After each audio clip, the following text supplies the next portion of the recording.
आज हम लंबवृत्तीय बेलन या राइट सर्कुलर सिलेंडर के बारे में अध्ययन करेंगे और इससे संबंधित प्रश्नों को हल करेंगे। जैसे आपके सामने कुछ आकृतियां नजर आ रही, जैसे ये है हमारे पास, है ना, ये सेल आप लोगों ने देखा होगा। तो ये जो शेल होता है ये बेलन के आकार का होता है। जैसे ये वाली सतह हटा दिया जाए तो ये जो आकृति है ये हमारी क्या है, बेलन जैसी है। हमने इसको भी देखा, ये कंडेंसर है, ये भी कैसा है, बेलनाकार है। स्केज है ये, तो इसका ये सरफेस बेलन की आकृति का है, इसको हटा दिया, ये इतना पोर्शन बेलन जैसा है। ये पेन है, ये भी वहां बेलनाकार होता है। तो हमने बहुत सारी आकृतियां देखी हैं जो बेलन से मिलती जुलती हैं। जैसे घरों में जो तेल के पीपे का डिब्बा होता है, या जग होता है, या बोतल होता है, या दूध की जो टंकी होती है, वो भी बेलन से मिलती जुलती आकृतियां होती हैं। तो ये जो बेलन है, इस बेलन में हम देख रहे हैं ये जो सतह कहलाती है जिससे बेलन का निर्माण होता है, ये हमारा वक्रपृष्ठ कहलाता है। ये कर्व सतह है, ये क्या हमारी वक्रपृष्ठ, और ये हमारी समतल सतह है। एक समतल सतह, दूसरी समतल सतह, ये है ना, इस तरह इसमें देख रहे हैं, ये समतल सतह है हमारी। तो बेलन में एक वक्र सतह होती है और दो समतल सतह होती है। अब ये आयत है ना, तो आयत की जब किसी भुजा के परिता, चाहे इस भुजा के चाहे इस भुजा के, किसी भुजा के परिता जब हम घुमाते हैं तो जो आकृति तैयार होती है उसे हम लंबवृत्तीय बेलन कहते हैं। जैसे ये है, इसको के परिता घुमाए तो ये वाली भुजा इस तरफ जाएगी और फिर ये वापस इस तरह आएगी, इसी तरह ये नीचे से घूमेगा। तो ये जो आकृति हमारी तैयार हो गई, इसको हम क्या कहते हैं, बेलन कहते हैं, लंबवृत्तीय बेलन कहते हैं। अब इसमें ये जो भुजा जिसके परिता घुमाया जा रहा है, ये जो लंबाई है ये हमारी बेलन की ऊंचाई कहलाती है। और ये अब ये घूम रहा है यहां से, ये बेलन के आधार की त्रिज्या कहलाएगी, आर से निरूपित की जाएगी। यानी कि जब किसी आयत को उसकी एक भुजा के परिता घुमाने से जो आकृति बनती है, उस आकृति को हम लंबवृत्तीय बेलन कहते हैं। और जिस भुजा के परिता घुमाया जाता है उस भुजा की लंबाई बेलन की ऊंचाई कहलाती है, और जो दूसरी भुजा होती है वो बेलन के आधार की त्रिज्या कहलाती है। अब बेलन के वक्रपृष्ठ का जो सूत्र होता है वो होता है 2 pi R H. 2 pi are इसको बोलते हैं आधार की परिधि गुणे ऊंचाई बोल सकते हैं। और वक्रपृष्ठ क्या होता है, जैसे ये आकृति है तो ये जो सतह है हमारी, ये हमारी क्या कहलाती है, वक्रपृष्ठ कहलाती है। जहां पर ये जो सतह है ये क्या कहलाती है, वक्रपृष्ठ कहलाती है। तो बेलन के वक्रपृष्ठ का सूत्र होता है बराबर 2 पाई आर एच, जहां आर बेलन के आधार की त्रिज्या है, एच बेलन की ऊंचाई है। अब इस बेलन का हमें संपूर्ण पृष्ठ ज्ञात करना है, मतलब ये पूरा बेलन आकृति में निर्माण कहां कहां चादर लग रही है ना। तो एक चादर यहां पे लगी, जब बेलन बनेगा, बंद बनेगा तो यहां पर लगेगी और यहां पर लगेगी, है ना। तो बेलन का संपूर्ण पृष्ठ, टोटल सरफेस एरिया, बराबर होता बेलन का वक्रपृष्ठ प्लस आधार और प्लस शीर्ष, ये जो वृत्ताकार सतह, इसका क्षेत्रफल, इसका क्षेत्रफल, और ये वक्रपृष्ठ को जोड़ दिया जाए तो हमारा बेलन का संपूर्ण पृष्ठ निकल आएगा। तो बेलन का संपूर्ण पृष्ठ बराबर है बेलन का वक्रपृष्ठ प्लस दोनों समतल पृष्ठों का क्षेत्रफल।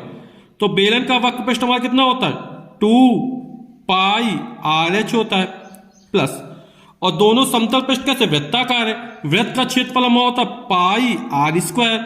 अब दो सतह है तो 2 का गुणा कर देंगे तो 2 पाई आर स्क्वायर हो जाएगा। अब 2 पाई आर कॉमन निकाल लेंगे तो 2 पाई स्मॉल आर कॉमन निकल आया, तो यहां से बचेगा एच प्लस एक आर निकल जाएगा, यहां से बचेगा आर। तो बेलन के संपूर्ण पृष्ठ का सूत्र हो जाएगा बराबर 2 pi r into h plus r. फिर बेलन का आयतन, बेलन का आयतन यानी वॉल्यूम ऑफ सिलेंडर, और यहां पर हम जो पढ़े वो लंबवृत्तीय बेलन पढ़ रहे हैं, यानी volume of right circular cylinder. और बेलन के आयतन का सूत्र होता है पाई आर स्क्वायर एच। अभ्यास 18D। इसका पहला सवाल है, एक वर्गाकार कागज जिसकी भुजा 25 सेंटीमीटर है उसको मोड़कर बेलन बनाया गया है। बने बेलन का वक्रपृष्ठ ज्ञात कीजिए। जैसे हमको ये एक वर्गाकार कागज दिख रहा है, यानी इसकी चारों भुजाओं की लंबाई कैसी है, समान है। अब बोल रहा है इसको मोड़कर एक बेलन बनाया गया। चूंकि भुजाएं समान है तो कहीं से मोड़ सकते हैं हम इसको, तो इसको हमने इस तरह मोड़ा तो ये हमारा क्या बन जाएगा, एक बेलन बन जाएगा आकृति।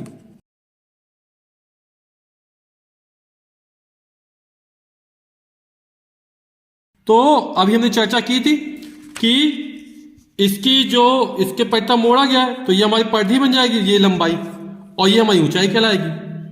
तो हमारा जो कागज था वो वर्गाकार कागज था और उसकी भुजा कितनी थी, 25 सेंटीमीटर।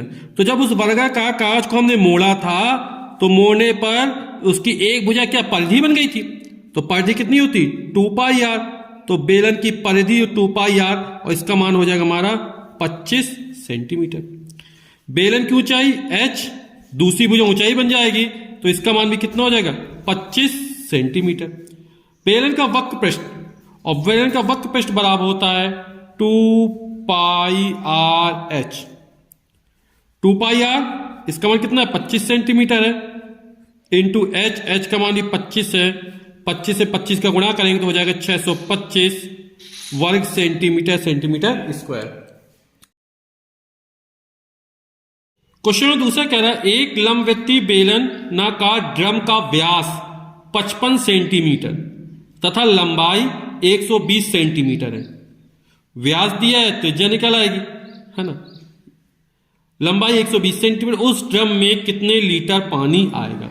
तो जब ड्रम में पानी भरा जाएगा तो पूरे आयतन को घेरेगा। किसको घेरेगा, आयतन को। यानी कि हमें लंबवृत्तीय बेलनाकार ड्रम का आयतन ज्ञात करना है, और आयतन का सूत्र हम पढ़ चुके हैं। तो बेलनाकार आयतन का सूत्र क्या होता है, V = pi r square h। इस सूत्र का प्रयोग कर देंगे तो आंसर निकल आएगा हमारा। तो लंबवृत्तीय बेलनाकार ड्रम का व्यास डी का मान 55 सेंटीमीटर दिया गया है, तो त्रिज्या r बराबर हो जाएगी, व्यास में 2 का भाग कर दें, त्रिज्या निकल आएगी तो हो जाएगा 55/2 सेंटीमीटर। और इसकी ऊंचाई दी गई h का मान या लंबाई दी गई 120 सेंटीमीटर। हमसे बोला ड्रम में कितने लीटर पानी आएगा, तो ड्रम में जो पानी आएगा वो बेलनाकार ड्रम के आयतन के बराबर आएगा। तो हम इसका आयतन ज्ञात कर लेते हैं। तो आयतन V बराबर हो जाएगा पाई आर स्क्वायर h।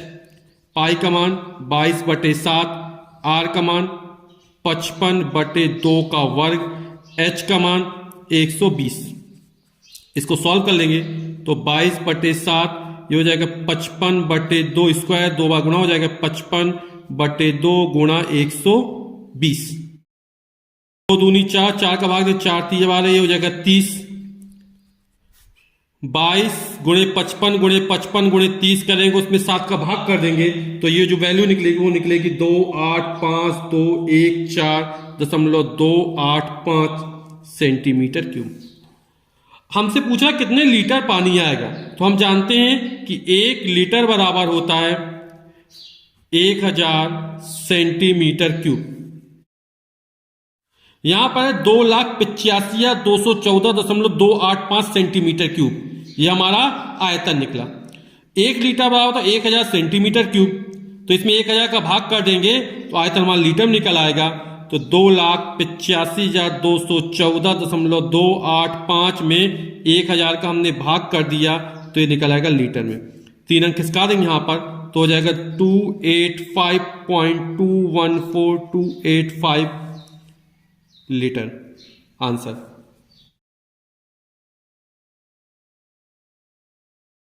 क्वेश्चन तीसरा है, यदि एक रोलर का व्यास 70 सेंटीमीटर और लंबाई 2 मीटर है तो बताइए कि 50 चक्कर में रोलर कितने वर्ग मीटर चलेगा। तो रोलर कुछ इस तरह का होता है और जब ये चलेगा तो कहां पे चलेगा, वक्रपृष्ठ का सतह घेरेगा, है ना। तो क्या करेंगे, रोलर का वक्रपृष्ठ ज्ञात कर लेंगे। तो जो रोलर का वक्रपृष्ठ निकलेगा उसमें 50 का हम गुणा कर देंगे तो पता चल जाएगा कि रोलर कितने वर्ग मीटर चलेगा। तो आइए हल करते हैं सवाल को। तो रोलर का व्यास हमको 70 सेंटीमीटर दिया है, त्रिज्या निकल आएगी 70 में हम 2 का भाग कर देंगे तो निकल आएगा 35 सेंटीमीटर। ये हमारी रोलर की त्रिज्या निकल आएगी 35 सेंटीमीटर। और लंबाई 2 मीटर दी गई है, तो लंबाई रोलर की जो लंबाई है वो बेलन की ऊंचाई कराएगी, तो एच की जो वैल्यू होगी वो हमारी निकल आएगी 2 मीटर। ये हमें दिया गया है। अब हमसे बोला 50 चक्कर में, तो पहले हम क्या निकालेंगे, इस रोलर का वक्रपृष्ठ निकाल लेंगे। तो रोलर का वक्रपृष्ठ यानी बेलन का वक्रपृष्ठ, और वक्रपृष्ठ कितना होता है हमारा, ये वक्रपृष्ठ का सूत्र होता है 2 पाई आर एच। तो 2 पाई का मान 22/7, आर का मान 35 सेंटीमीटर में दिया, और ये हम किस में दिया, मीटर में दिया। तो इस सेंटीमीटर को हम क्या करते हैं, मीटर में बदल लेते हैं। तो सेंटीमीटर को जब मीटर में बदलेंगे तो इसमें 100 का भाग कर देंगे तो निकल आएगा 0.35 मीटर हो जाएगा। तो यहां पे वैल्यू रख देंगे, आर की वैल्यू 0.35 मीटर गुणे एच का मान 2 मीटर। तो जब भी हम हल करते हैं तो जो मात्रक होनी चाहिए वो एक ही पद्धति में होनी चाहिए, या तो एमकेएस में या सीजीएस में। तो यहां पे 7 का भाग है, 7 एकम 7, 7 पन्ना 35, यह आएगा 0.05। 22 दूनी 44 गुणे 5 दूनी 10, ये हो जाएगा 0.10, और 44 में जब 0.1 का गुणा करेंगे तो आ जाएगा 4.4 वर्ग मीटर। अब हमसे बोल रहा है कि हमने जो रोलर है उसका वक्रपृष्ठ निकाल लिया, अब कितने वर्ग मीटर चलेंगे 50 चक्कर में। तो एक चक्कर में रोलर 4.4 वर्ग मीटर चलता है, तो 50 चक्कर में कितना चलेगा, तो इसमें 50 का गुणा कर देंगे तो 4.4 गुणे 50 हो जाएगा। तो हमें पता चले कुल कितने वर्ग मीटर ये चलेगा। तो 0 5 चौक 20, यहां से लिख दो, 5 चौक 20 2 22, एक अंक बाद दशमलव लग जाएगा तो निकल आएगा 220 वर्ग मीटर। यही हमारा आंसर हो जाएगा।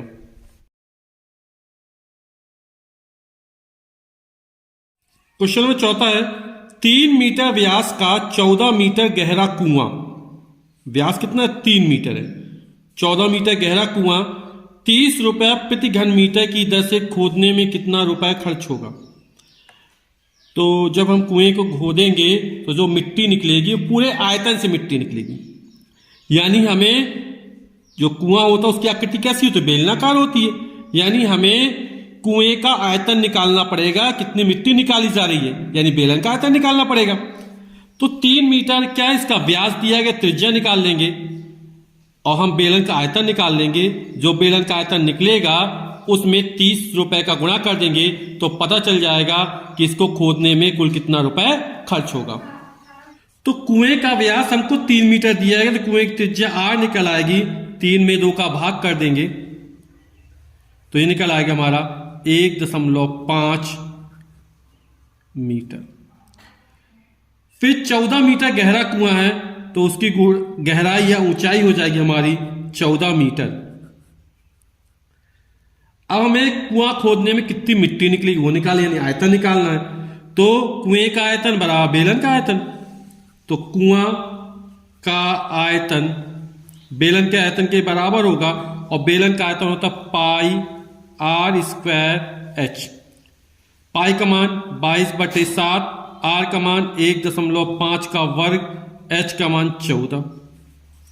7 एकम 7, 7 दूनी 14 हो जाएगा 22 गुणे 1.5 का वर्ग, 15 का वर्ग 225, तो ये 2.25 हो जाएगा गुणे 2, 22 दूनी 44, और 44 में जब 2.25 का गुणा करेंगे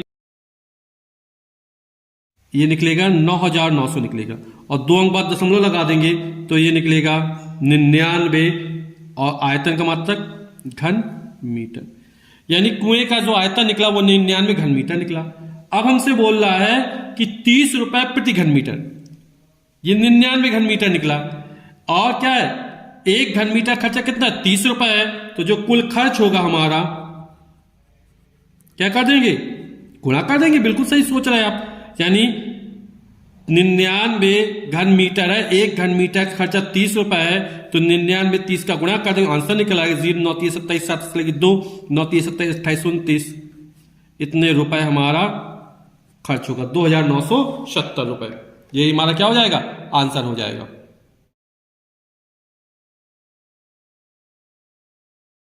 क्वेश्चन 5वां है, एक 17 सेंटीमीटर लंबे और 7 सेंटीमीटर चौड़े आयत को चौड़ाई के पैंता घुमाने पर, किसके पैंता घुमाने पर? चौड़ाई के पैंता घुमाने पर बने बेलन का वक्रपृष्ठ ज्ञात कीजिए।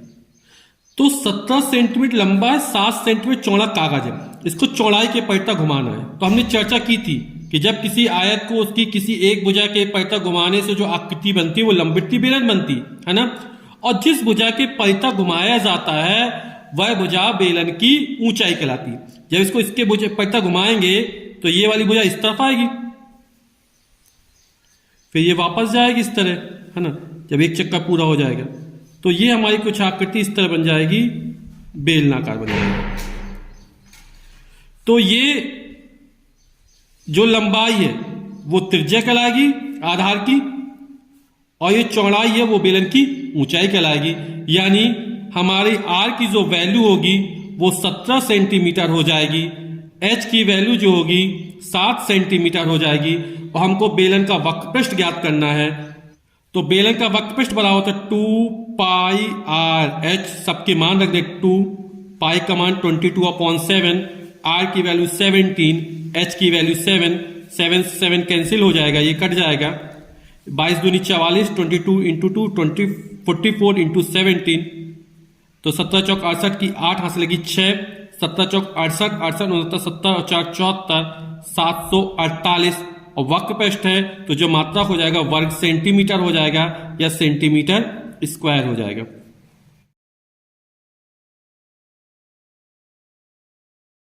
फिर क्वेश्चन 6वां है, यदि एक लंबवृत्तीय बेलन के आधार की त्रिज्या 7 सेंटीमीटर है तो आर का जो मान होगा वो हमारा होगा 7 सेंटीमीटर तथा ऊंचाई h बराबर हो जाएगा 14 सेंटीमीटर। तो बेलन का संपूर्ण पृष्ठ ज्ञात कीजिए। तो संपूर्ण पृष्ठ का सूत्र लगा देंगे 2 pi r into h plus r, सबके मान रख देंगे, आर की जगह 7 सेंटीमीटर रख देंगे, एच का मान 14 सेंटीमीटर रख देंगे, आर का मान यहां 7 सेंटीमीटर रख देंगे, हल कर देंगे, आंसर निकल आएगा हमारा।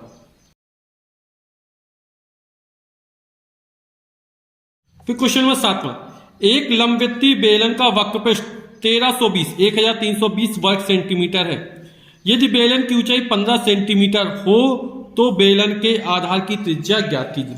तो बेलन का वक्रपृष्ठ बराबर होता हमारा, यह हमें दिया 1320, और वक्रपृष्ठ होता 2 पाई आर एच बराबर 1320 हो जाएगा हमारा। एच की वैल्यू दी गई 2 पाई का मान हो जाएगा 22/7, आर का मान हमको ज्ञात करना है, एच का मान 15 बराबर 1320। तो आर का मान निकालेंगे तो हो जाएगा 1320 गुणे, ये 7 ऊपर जाएगा और बटे में आएगा 2 गुणे 22 गुणे 15, ये सब नीचे आ जाएंगे बटे में, हल कर देंगे तो हमारा आंसर निकल आएगा।